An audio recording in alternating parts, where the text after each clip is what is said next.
episode 23 of Roll, Play, Grow, the podcast for tabletop entrepreneurs, creators, and fans. I am Courtney Stover of Lightheart Adventures, and in this podcast, we talk to the creators behind the brands in the tabletop role-play gaming space about who they are and how they are turning their passion for gaming into a career. We are talking about plants today. Anna is a graphic designer and the co-founder of Double Proficiency, a company publishing tabletop RPG supplements and games. They have just launched the Herbalist Primer on Kickstarter, which is a supplement you can use to add real-life plants into your games with magical properties, the know-how for potion creation, and a whole lot more. Anna tells us all about this project, and I'm so excited to get this book. We also dive into how she started Double Proficiency with her partner and the types of projects that they like to work on. She is an absolute delight, and I hope that you enjoy learning from her today. Before we dive into the interview, if this is your first time tuning into the show, hello. This podcast is a part of Lightheart Adventures, which is a small company that I co-founded with my husband. We offer a weekly blog on our website where you'll find tips for running games, free monthly one-shot adventures, product reviews, and more. You'll find that blog at lightheartadventures.com. Britton also creates beautiful dungeon maps both on DM's Guild and on a commission basis. Some other ways that you can support us and the show are by checking out our Patreon, subscribing to the show, leaving a review, and checking out our affiliate links. The affiliate that I'm going to highlight today is Dice Envy, the creator behind some of our favorite dice, which they offer in a variety of materials, including wood, metal, stone, and resin. Go to diceenvy.com and enter code LightheartADV to get 10% off your order, get some snazzy dice, and help me keep this show running. That is all for now, so please sit back and enjoy this conversation with Anna. Today, I am joined by Anna, the graphic designer, writer, and co-founder of Double Proficiency. How are you today, Anna? I'm splendid. Thank you very much for asking, and very happy to be here. Yes, I am so excited to talk to you about plants and all of the great work that you're doing. Oh, thank you. To start things off, can you tell us a bit about who you are and how you got into gaming? As you heard, I'm Anna. I'm mostly a graphic designer, and I'm dipping my toes into writing lately.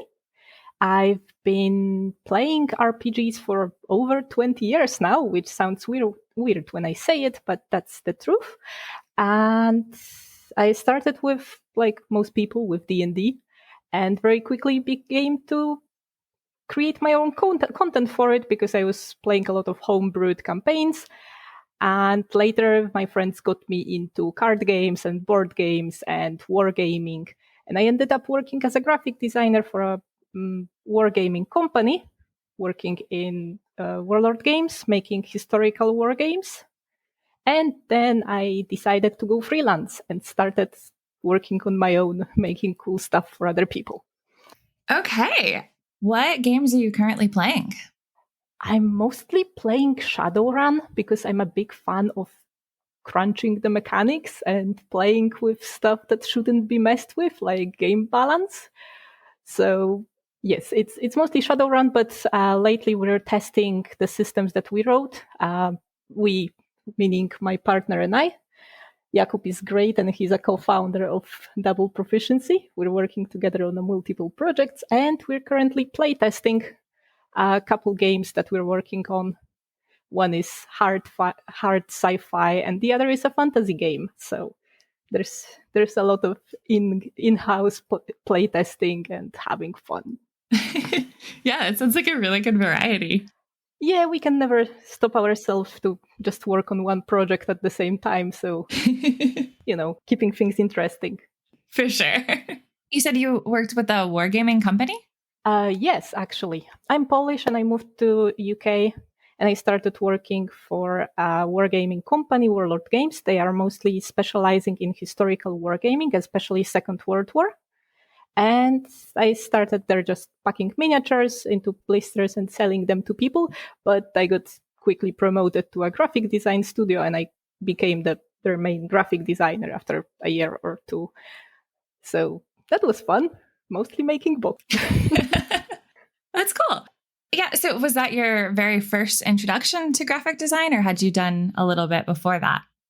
Actually, no, I was working as a graphic designer in Poland for a social media company and like internet TV company.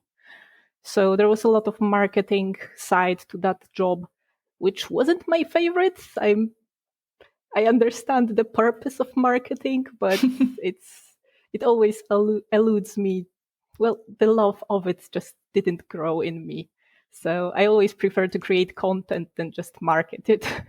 So working at a marketing company may not have been the best fit for me, but I really liked the wargaming part later. Yeah, that makes sense. Marketing is definitely a necessary evil, but it's hard. It's hard. It's so hard. Yeah. Okay, well, cool. I mean, that's a really interesting kind of journey that it sounds like you've taken. But I'd like to just dig into a little bit more about when you started writing and kind of how that turned into wanting to publish your works. Right. Well, I've been writing since I was a child because I always imagined myself being a writer, mostly because my mom was a librarian and then I became a librarian. I have a MA in librarianship for literally zero reason, but it's there. I'm not using it, but it's there. So I always wanted to write, and as much as I'm unable to write fiction because I get too distracted by everything that the characters want to do that I don't want them to do. But I'm perfectly happy writing nonfiction, which is how I got to writing my current project about magic and occult and magic plants and folklore. Okay. Yeah, let's talk about that project, which I have been watching you on Twitter for a little while, just kind of looking at the pictures that you've shared and everything. And please tell me everything. Well, it started in May last year, 2020, because we were in the depth of pandemic and I live in Finland, so I don't see my neighbors anyway. But I did get a bit sad during the pandemic, like most of us. So I decided to do the thing that makes me happy, which is doodling flowers. And the moment I started doodling flowers, I put a book spread together because that's what I do. I'm a layout designer. And then I put it on the internet, and people were happy to see it. So I decided I'm gonna make a whole book. So that's exactly how it started. I got peer pressured into making a book on magical plants, and I'm perfectly happy with that. It was a very enjoyable experience, especially as over this, well, now it's over a year as I'm working on it, and I've had nothing but 100% of support from the TTRPG community, and it's just I couldn't have done it without them. It's been amazing. The response was amazing, and I have no words. Yeah, can you give me an example or two of maybe like a specific plant and what you have around that plant, like the illustration and what you write about with it? Right. Well, basically, I've picked real life plants like rosemary or wormwood or melon or yew. There's 100 of them, and each of them has a detailed illustration taken from, well, if you think about 19th century herbals like botanical guides, you have those kinds of illustration with basic plant and several different fragments of it. So you have the close-ups and you can actually see different parts of the plant. And I have a lot of different botanical information in there, just basics that can be enough to understand what you're looking at. But other than that, I'm mostly focusing on ethnobotany, so the cultural significance of those plants, how they are used in culinary arts, how they are used medicinally, how they are used in magic and occult, and how they are featuring in the folklore. So there's a lot of legends, there's a lot of plant magic, green magic, all kinds of Wicca style information. I'm not a Wiccan myself, although I somehow do self-identify as a witch these days, because that's what you do after spending a year working on magical plants, I guess.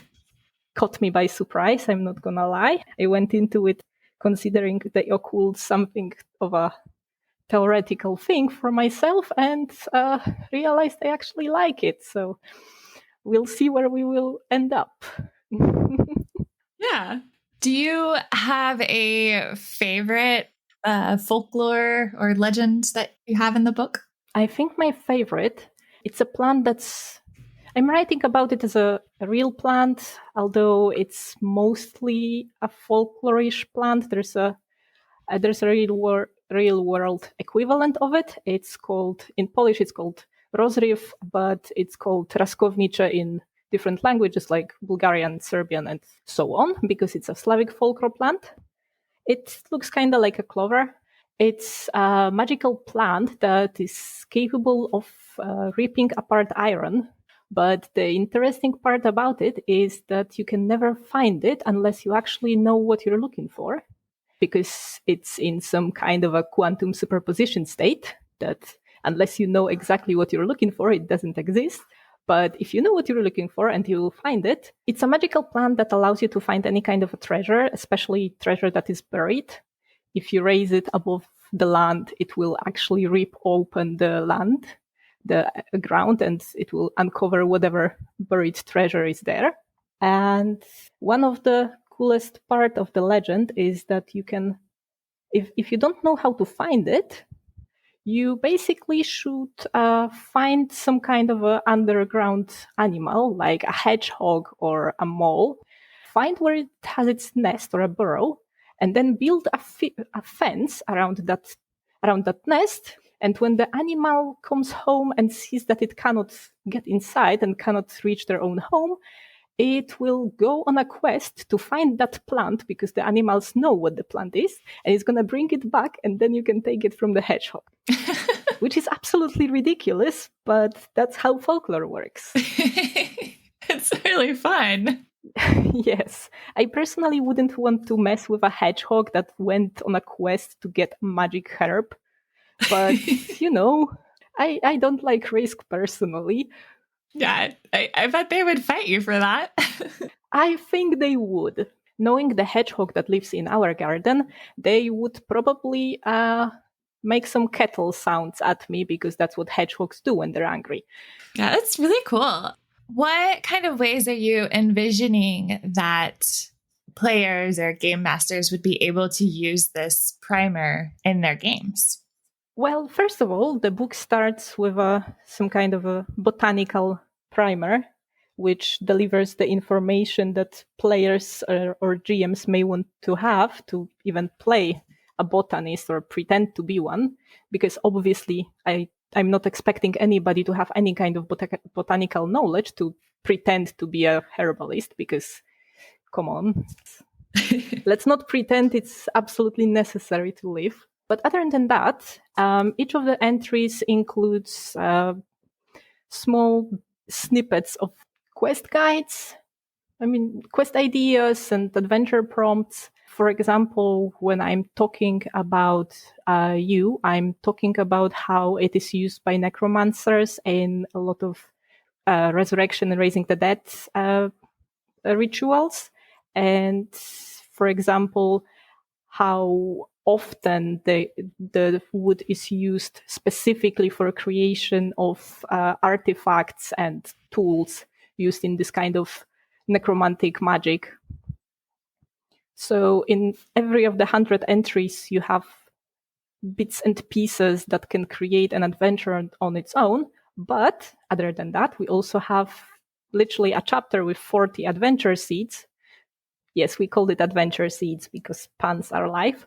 That just give you ideas for plant adjacent stories and plot hooks that you can drop in any kind of fantasy or modern settings, to be honest, because most of them don't have anything to do with specific magic. They can be connected just to beliefs or ideas that people have about magic, not necessarily something that actually exists.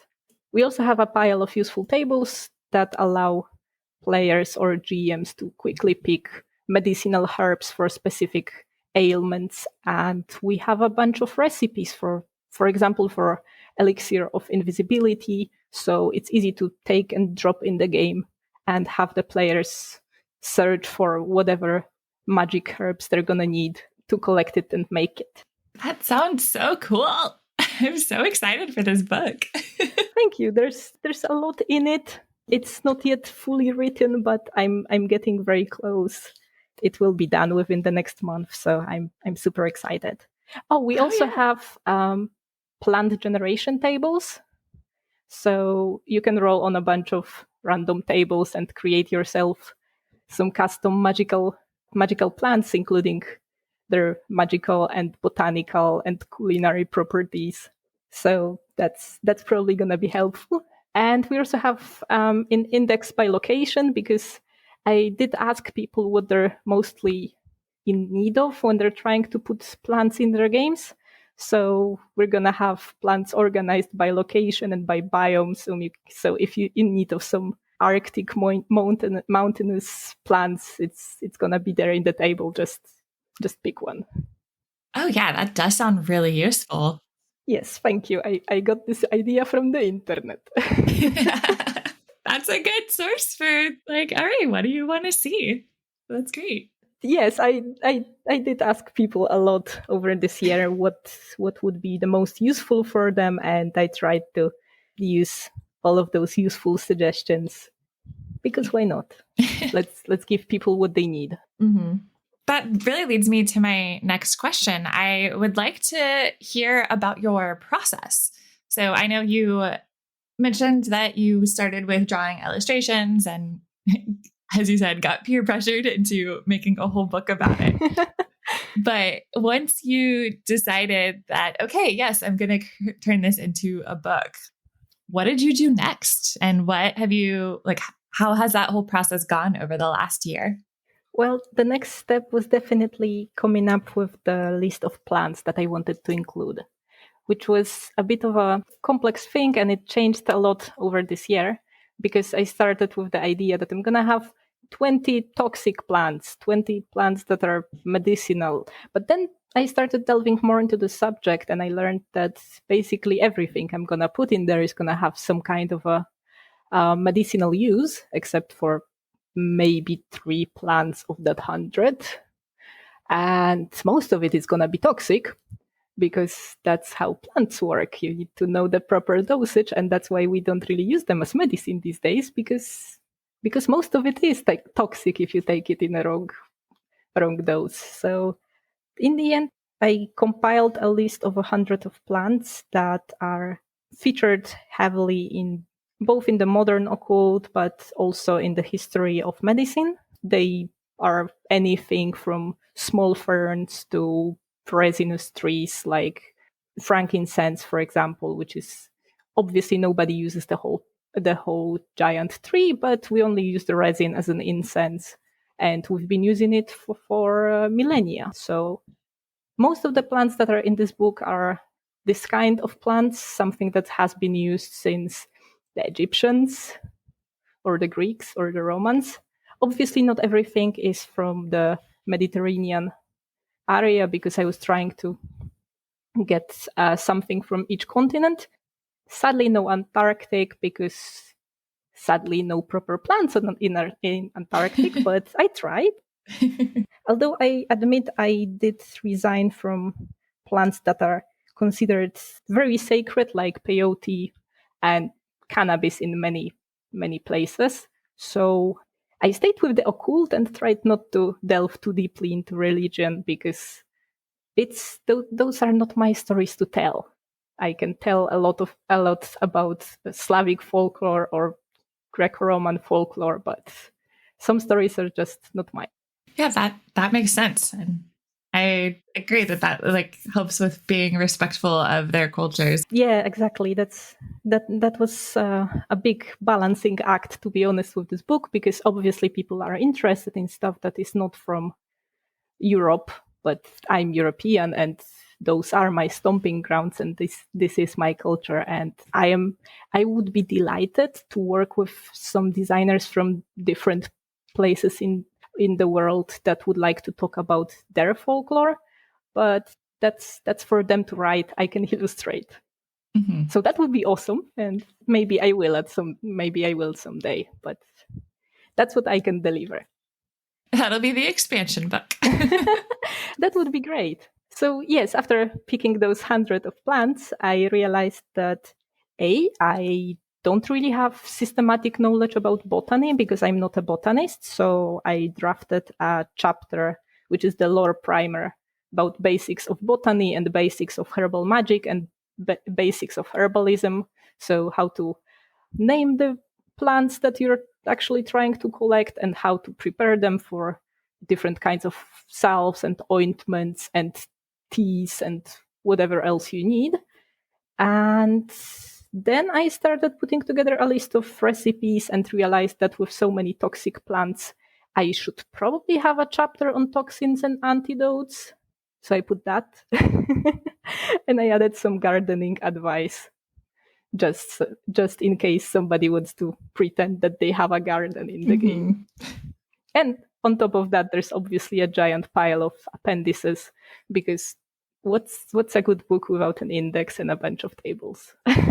Well, I'm trying to keep this book. It's obviously not a scientific publication, but I'm trying to keep it to some kind of a useful popular science standard. So it does come with indexes, and it does come with a bibliography, and also with a chapter of references, because somewhere along the lines of writing about other cultures, I realized that I should probably put some of those plants in proper context, because in the main part of the book, it's prepared for RPGs. So I'm not writing about existing places. I'm not writing about those plants as hailing from, I don't know, northern Norway, because that's not what exists in those fantasy lands. So I decided to add a separate chapter in which I'm talking about the specific cultural influences and the cultural significance in the real world, just so I can explain that I did not come up with those things about sweetgrass. This was here before me, and I'm giving the credit where the credit is due. That's really cool. How did you learn so much about botany and all these flowers and plants? It was actually a bit of a childhood obsession of mine. I come from a long line of gardeners and botanists. I'm the off child that decided to just go straight into books. But my mom and all my aunts and all my grandmas and like the whole the whole family line, well, both of them are just gardeners and somewhat of witches. And one of my aunts is a pharmacist, and when I was 10 maybe, I got a book on pharmaceutical Latin from her, and I got absolutely obsessed with the whole alchemy vibe of creating medicines. So I started learning Latin, and then I spent several more years just reading every kind of botany book and alchemy and occult book I could find. So I'm just revisiting now. That's really cool. Well, yes, I decided I'm gonna be a witch when I was about 7, because I come from a very small village in Poland, and we used to have a witch there, but sadly, I'm pretty sure she passed away by now, because she was very old when I was very little. But sadly, I did not become the witch's apprentice back then, and it kind of fell through the cracks of life. So I'm picking up after some time. That's really cool. So I would like to learn, or I guess kind of switch gears a little bit and talk more about just Double Proficiency and the company that you started, and just kind of what you have a lot of different projects, and so kind of go into some of them. Yeah, sure. Double Proficiency is a company that I started when I went freelance, basically. It was 2.5 years ago, more or less, when I moved to Finland and decided to be a freelance graphic designer in the TTRPG and board gaming industry, which was fun. I'm not going to say no. First, I was just doing some gigs for friends and, ex-co-workers that I picked up when I was still living in UK. And my first project that was more of a found on my own was a really cool game called Starport RPG. It's an RPG for little kids. And that's when I realized I want to make RPGs of my own. But what we started with between Jakub and myself was Globetrotter guides, because we were both tied in on some rather big projects, because I was already working on Herbalist Primer and Jakub was working on Project Aphelion, the hard sci-fi RPG, which is a strategy game and it's still in development. It's a big one. It's going to be great, but it has so many moving parts and we're playtesting and changing the mechanics, but it's so close. But as we were tied by those big projects, we realized we want to do something smaller, just to make our lives, have those little hits of dopamine.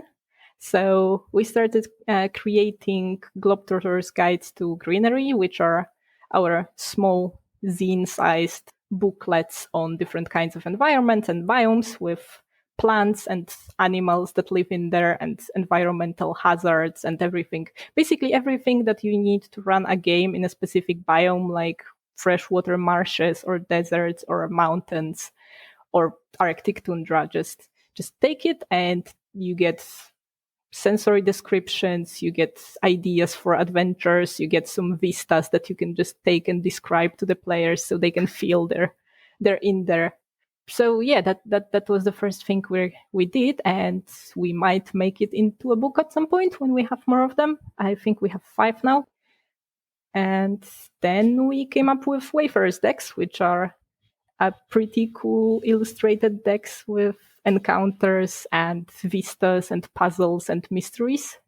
Jakub is writing them. I'm making illustrations and layout, which is generally our standard arrangement because he's a much better writer than I am, and I'm making things pretty.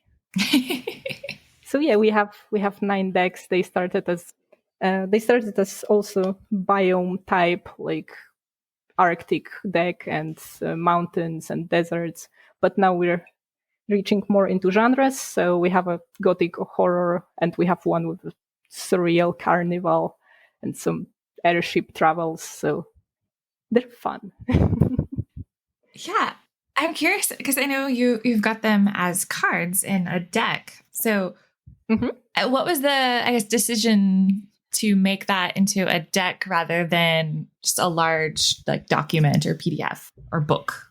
Well, we mostly wanted it to be something that you can literally pull out at the table, just draw a card and throw it at your players, or just draw a card and read it to your players.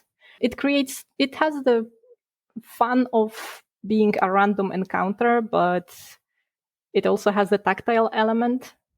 You can roll at the deck. There's 50 cards, so you can easily roll a D100 and just halve the result to get it. But you can also just draw a single card and just read it aloud. It comes with an illustration, so it's more fun, I believe. That makes sense. Yeah, like the fun factor, I think, is the main part in here. Because, of course, there's many people making encounter lists and full PDFs with hundreds of random encounters, but we wanted something that's going to be more fun to use instead of just, rolling on a table. That's basically it. Okay. No, it's cool. It gives it that more unique factor. I was just curious what the decision process was. Yeah, we just got some proofs delivered today. So now all of those decks that we made are available as print on demand on Drive-Thru RPG. And they are so shiny and nice, and I really love them. I'm very proud of them. Okay, yeah, that's really cool. And I was gonna ask how you were getting them, so that makes a lot of sense to do it as print on demand. Well, it is the best way we can do it, because we're based in Finland, and if we printed something and wanted to ship from it, I'm very sorry about the shipping costs already. So having it fulfilled by a big company that can just print you a deck and send it to any address is much more comfortable and cost effective for people and for us. Not gonna lie. Mm-hmm. Yeah, so that makes me curious, actually, going back to the Herbalist primer, because I know that you are about to kickstart that. Oh, yes. Are you offering a physical copy of it? Yes, we're making a version. We're making a hardcover version, which is hopefully gonna be printed locally in US because I'm working with Exalted Funeral as my publisher. So we're gonna be printing locally to cut down on the shipment times and everything. So it should be very affordable and shipment shouldn't be a problem. So we're making a hardcover. It's a 360 pages of a book. So that's why it's not a soft cover, because we want it to last. But we will be also offering a digital version, which is going to be a PDF. And I'm also making an EPUB and MOBI files because I believe in accessibility and I want this book to be easy to read and easy to access on screen readers and all kinds of other devices. Also, I read on my Kindle a lot and I like having the option to change the font size. So that's that.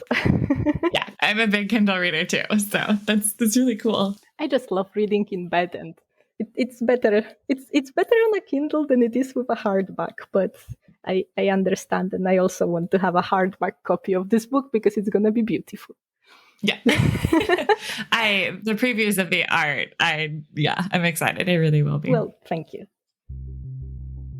Hey, entrepreneurs. I love introducing you to new creators every episode, but I could really use your support.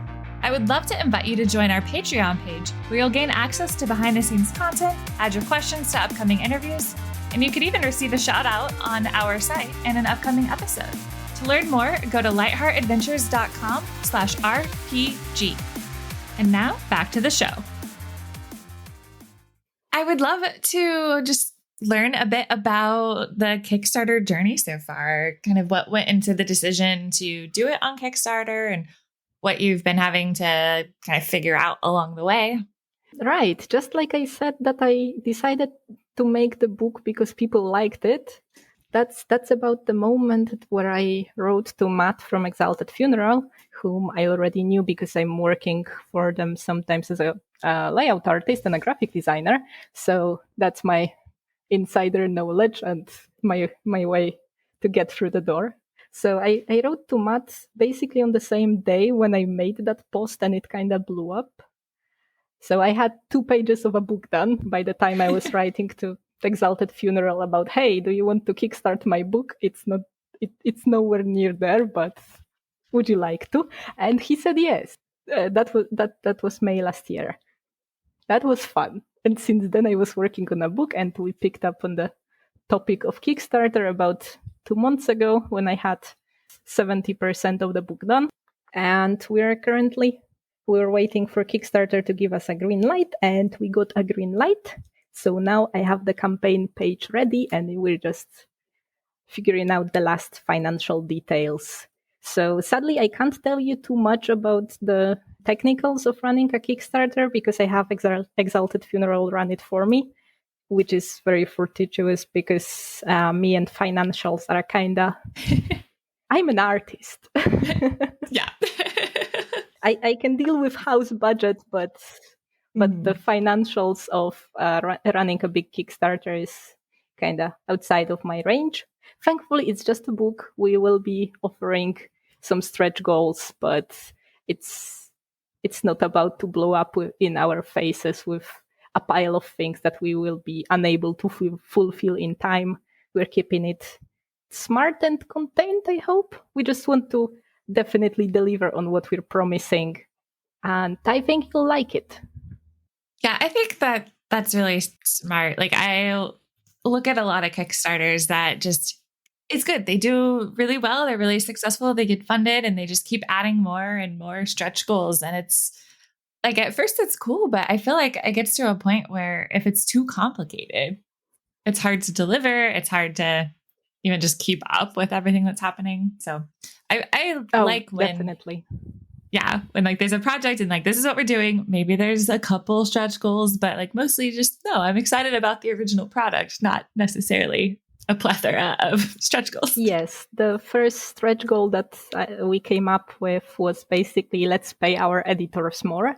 Nice. Because that's what they deserve. This is a book that's not so easy to edit, as you may imagine. It requires a lot of double checking and cross-referencing. And it's being edited by Fiona and Jared from Moonrat Conspiracy. So it's going to be top-notch. And I just want them to be properly compensated for the hard work they're doing. I mean, Jared specifically bought himself a Latin dictionary, so kind of need to offset that. Oh my gosh. I know. There is a bit of Latin in this book, but only what's necessary.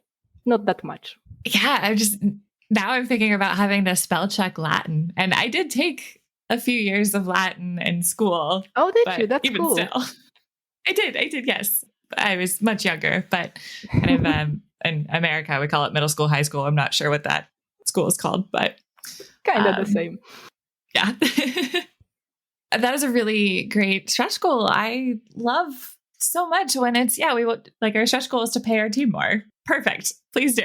Well, yes. I hope you get to that. If we make good money on this Kickstarter, I want everybody who's participating to be properly compensated for it. It's just that's just fair. Definitely. You can not answer this, but do you have an idea about when the Kickstarter will be ready? I do, but I can't tell you. Fair enough.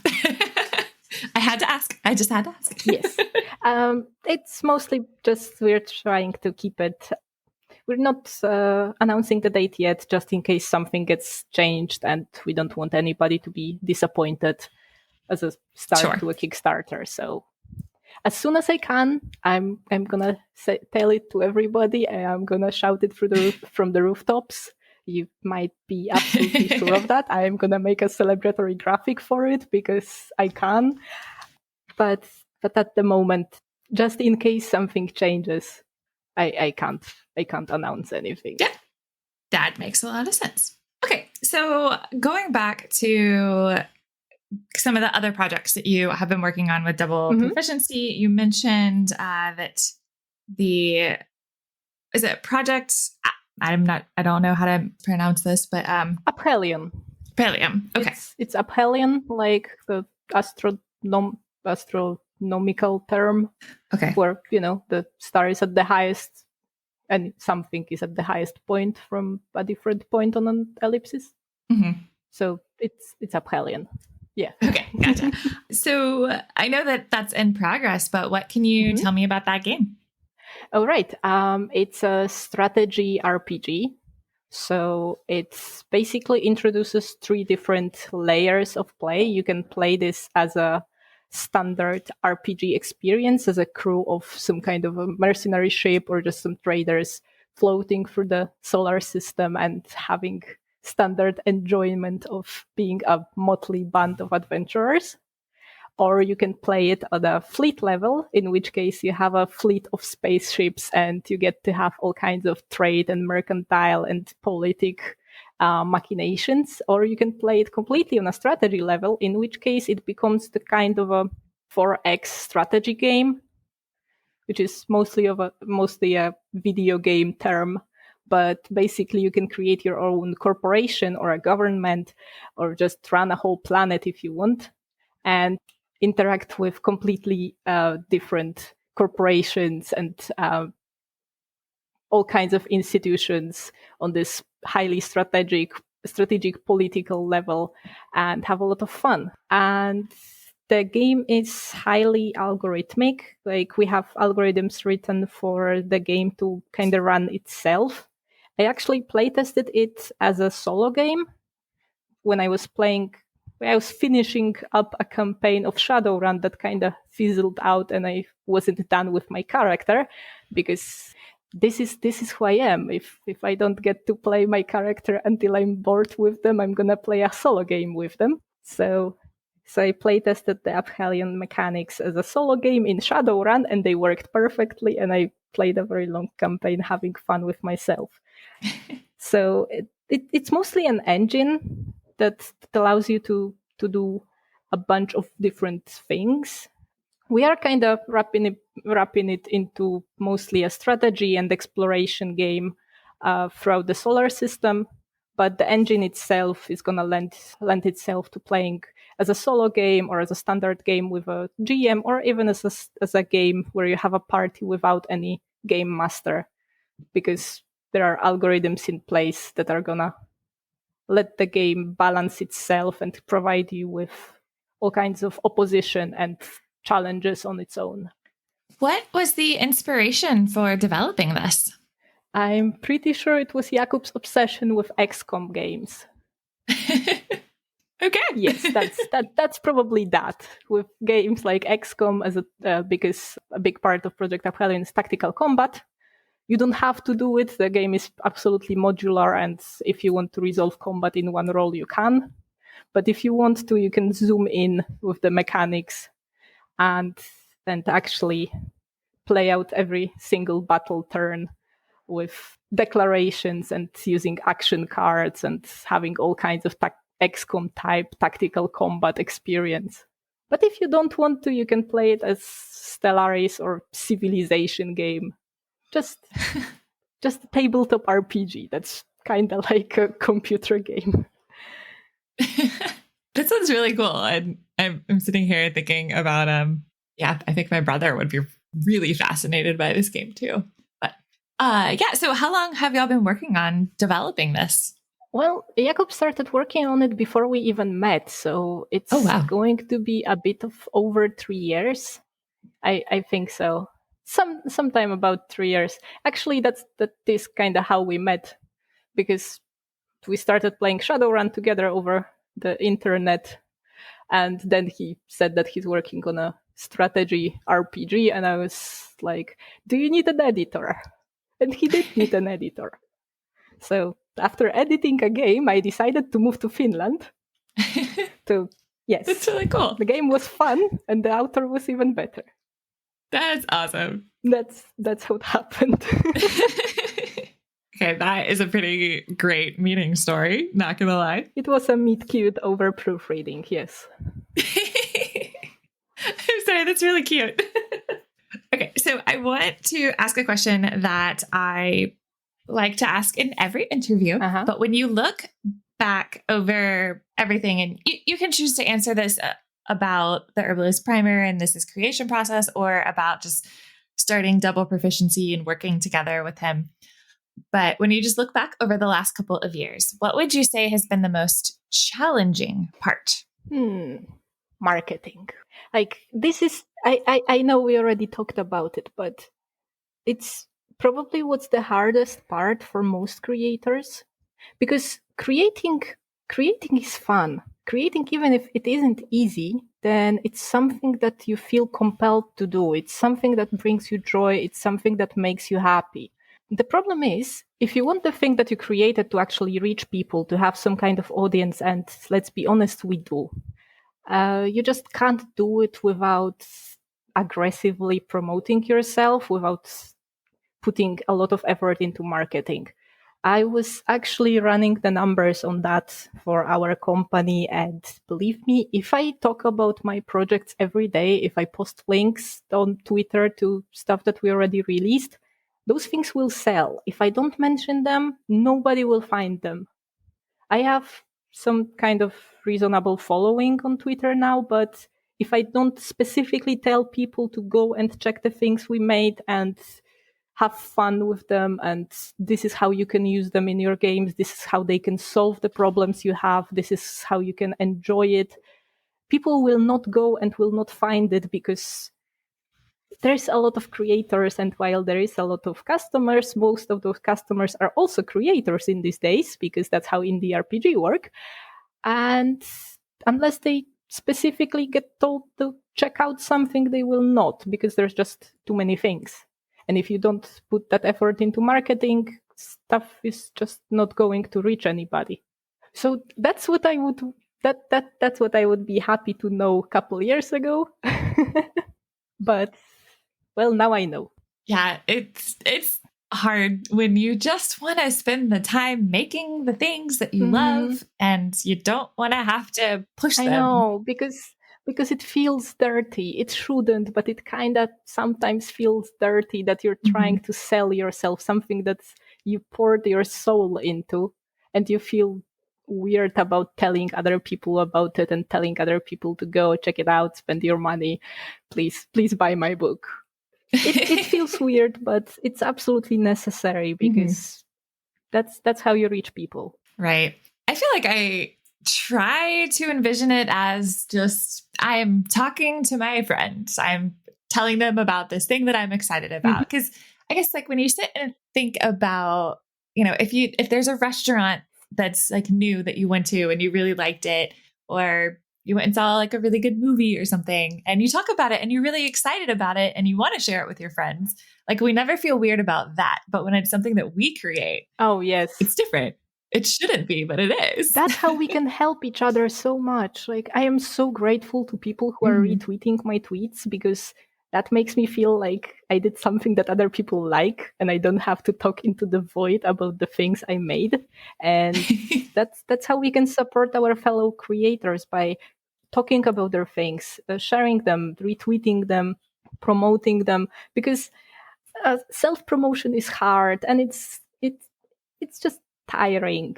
But if you can help out a fellow creator, just leave them a rating on a website somewhere, leave them a short review. Seriously, couple words of well done is already making a massive change for the algorithm, because it's an interaction. So don't feel like you don't have anything to say. If you see something that you like, just tell the creator about it, and you will make their day. Absolutely. Well, to turn it around and get us out of this marketing headspace. I'm sorry. No, I am 100% with you. But yeah, so just to turn it around, when you look back over this project and all of the other projects that you've worked on and just everything that you've learned over the last couple of years, what would you say has been the most rewarding part? Probably drawing. I always loved drawing, but I kept telling myself that I can't do it. But the funny thing is, when you look at the any drawings from close up, it's a bunch of squiggly lines. So just draw a line and then draw a couple of other, and it's just gonna come together, better or worse, but it's going to be a finished picture at some point. And even if it doesn't look good, nobody but you can see it. So why would it matter? Like, I have found drawing such a nice, maybe not meditation, but it definitely brings me a lot of calmness, and it makes me feel like more like an artist, because as a graphic designer, I never really considered myself such, because it's just pushing pixels left and right and doesn't really feel like you're making something really artistic. But I rediscovered drawing after quite a long time in my life, and it's something that I absolutely love, and I wish I had done it sooner. Just allow myself to illustrate the books that I had planned and the books that are in my head, because I'm going to write more than that. And just it's such a freedom to know that I can write whatever I want, and I can illustrate it, and it's gonna be exactly how I planned it in my head, if I manage to pull it off. But I'm learning. Oh, yeah. I mean, I'm really happy for you that you've been able to rediscover drawing. It's fun. Yeah. And the art looks so pretty. Thank you. The fun part is that it's mostly inspired by 19th century herbals, but I'm using a lot of public domain photos, because people like to think that drawing is just something that you see in your head and then pour it on the paper. But that's not how it works. Modern not even modern. Drawing always used a lot of tools like tracing and other methods of just saving your time, because it is time consuming and it's terribly time consuming. So using references and textures and all the other stuff that people try to call kit bashing, it's just a part of the process, and it really makes life easier. And to be honest, if people embraced those tools like references, more people would be probably inspired to create art and draw for themselves, because it's not that hard once you split it into simple steps. So I wholeheartedly suggest everybody just draw something. It's not that hard. It's going to look badly at the beginning, but then you get better. Yes, my husband, co-founder of like our larger company, he's the artist in our group, and it has been really fun watching him over the last couple years since he really started to get back into it and started to like, oh, maps are kind of cool. Maybe I'll start trying more, and just watching the progression as he's practiced has just been so cool. And I really like everybody can draw. Yes. Like, you just spend time practicing. Exactly. It's one of those things that's where talent is vastly overestimated and overvalued. It's drawing lines next to each other. Like, sure, more people have better, starting capital, but it's mostly practice. If you want to draw. It's you will learn along the way, and the freedom that comes from just idea that you can draw what you want and put it where you want. It's just amazing. Well, Anna, this has been really, really fun. I've really enjoyed getting to chat with you, and I'm so excited for your Kickstarter to launch.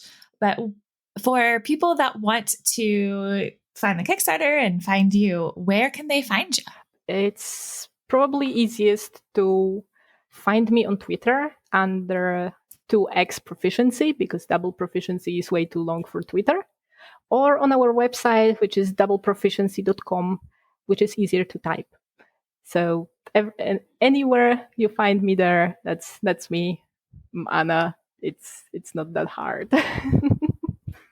I'm usually online all the time, so don't worry about it. Perfect. I'm never asleep. I have no life. I feel that. Cool. Well, I will definitely include links to all of that in the show notes, and everybody keep an eye out. And once this Kickstarter launches, I will definitely be sharing it and pledging. Oh, thank you. Well, I'm super excited for this Kickstarter. It's just been a long time coming, and well, I knew it's going to be a Kickstarter for over a year, so I'm probably tired of waiting. But I really hope you like it, and I hope people will find it useful. Oh, I am sure that everybody is going to love it. But thank you again so much for coming on. This has been really fun. Thank you. Well, thank you for having me. It was really cool. It's really nice to talk to you. You just finished another episode of Roll, Play, Grow. To check out the show notes from today's episode, you can go to lightheartadventures.com/RPG. To keep up with every episode, please subscribe on your podcast player of choice.